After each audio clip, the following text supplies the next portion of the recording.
बिस्मिल्लाहिर्रहमानिर्रहीम।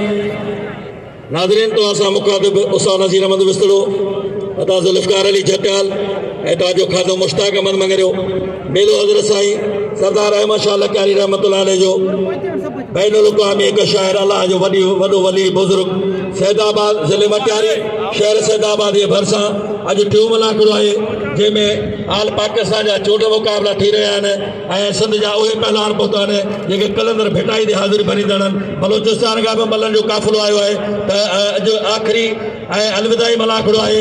यकीनन फाइनल जो मुक़ाबिलो आहे।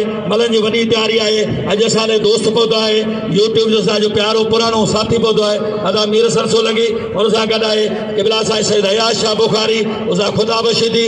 हाणे चंद लम्हनि खां पोइ मलाकड़ो शुरू थींदो ऐं तेसी महिरबानी करे पंहिंजी पंहिंजी जाइ वठो ऐं सजाद नशीन गादी नशीन क़िबला साईं महबूब अली शाह लकारी साईं गुलाम शबीर शाह लकारी चंद लम्हनि में पंहिंजनि मुरीदनि ख़ादमनि सां गॾु मलाकड़े तशरीफ़ फरमा थींदा। तीअं असां मलाकड़ो शुरू कराईंदासीं। तेसी ताईं तव्हां महिरबानी करे पहलवान पंहिंजी पंहिंजी जाइ वठो साइड ते वेंदा वञो संतरा कंदा वेंदा वञो। महिरबानी सां मीर सरसो लॻी साईं हयात शाह बुखारी माण्हू वेहण ई नथा ॾियनि चवंदा साईं चैलेंज करे वेठो आहे ऐं तमामु वॾो हुन धकु ॾिनो आहे तुंहिंजे पुट खे। सिकंदर चांडे जो मुक़ाबिलो सिकंदर फिरोई जो मुक़ाबिला सैयद सां नारे जो कदुरु कयो ही ख़ुशूसी कदुरु आहे क़ुर्बान नाम जो बहुत वॾो पहला रसगुल्ले जो आहे लासिया बिरोई सिकंदर बिरोई सैयद हयात अली शाह बुखारी दोस्तों सैयद अची वियो मैदान में तव्हां सां मुखातिब उस्ताद नज़ीर विस्तड़ो ज़ुल्फ़िकार अली जट्याल ऐं अॼु खाधो मुश्ताक अहमद मंगरियो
पहलवान पठान खदा मुक़ाबिलो कंदो अयाज़ ज़रदारी अत्तार ज़रदारी साईं जाठो था ख़ुदा बशीदी ऐं ॾिसां पियो नंढे